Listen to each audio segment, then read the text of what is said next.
আমি চড়াই দিয়েছি মটরশুঁটি। এই মটরশুঁটি হতে হতে আমি একটু আমার শৈশবে চলে যাব। আমার বয়স যখন 10 বা 11, তখন আমি এই মটরশুঁটি তুলতে যেয়ে অনেক মায়ের হাতে মার খেয়েছি। আমি পাবনা জেলার পাকশি ইউনিয়নের আমি থাকতাম। বাবা চাকরি করতো, সেই সুবাদে আমি 22 বছর ওখানে পেপার মিল কলোনিতে থেকেছি। পেপার মিল হাই স্কুলে পড়াশোনা করেছি। পরবর্তীতে ঈশ্বরদী সরকারি কলেজে ইন্টারমিডিয়েট পাশ করে আমি চলে গেছি দূরে দিনাজপুরে।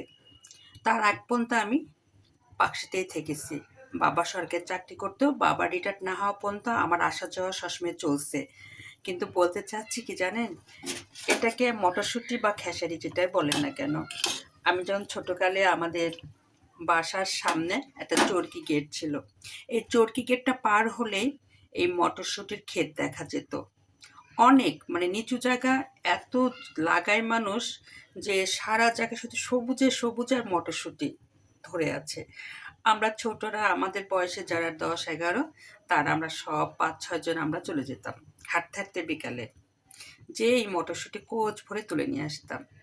নিয়ে এসে অনেক সময় কি করতাম, আমরা ছুলে ওটা খেতাম বা ফেলতাম। অনেক সময় দেখতাম কি ছোট একটা পাতিলে আগুন ধরিয়ে সিদ্ধ করছি, তার সঙ্গে বড়রাও থাকে, ঠিক এরকম। মাঝে মাঝে মটরশুঁটি তুলতে তুলতে হার্ডিং ব্রিজেও চলে গেছি। হার্ডিং ব্রিজের আর একটা ইতিহাস আছে। হার্ডিং ব্রিজের প্রথম মাথায় মানে রেল লাইনের নিচের ধারে অনেকগুলো বড়ই গাছ আছে। সেই বড়ই গাছ এত বড়ই ধরতো, সেটাও লোভ সামলাতে পারতাম না। আমরা সবাই কি করতাম, সেই বড়ই তুলে কোচ ভরে নিয়ে আসতাম। মাঝে মাঝে পুলিশ মামার কত তাড়ানি খেয়েছি, তারপরেও যেতাম। কারণ এখন মনে করতে খুব ভালো লাগছে, কারণ আমার প্রাণপ্রিয় পাখি, আমার ভালোবাসার পাখি।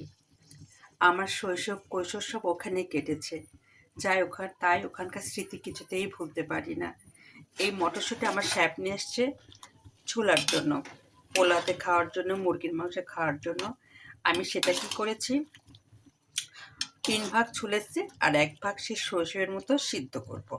করে আমি সিদ্ধ করে খাবো। এটাতে তেমন কিচ্ছু দিই না, শুধু ছুলেছি, ছুলে একটু লবণ দিয়ে সিদ্ধ করব, তারপরে খাবো।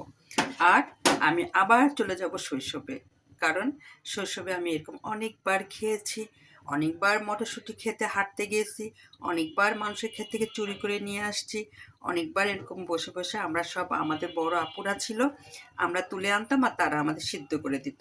তারাও খেত, আমরাও খেতাম।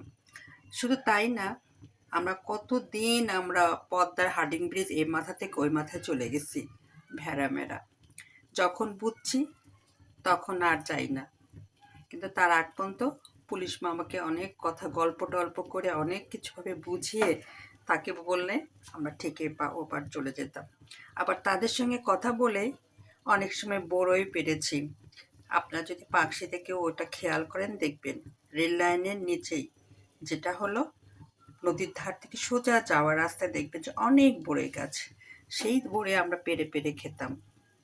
আমি অনেক দিন আমার খুব স্মৃতিতে জড়াই। আমি যাবো আবার ওই স্মৃতিগুলো জড়ানোর জন্য।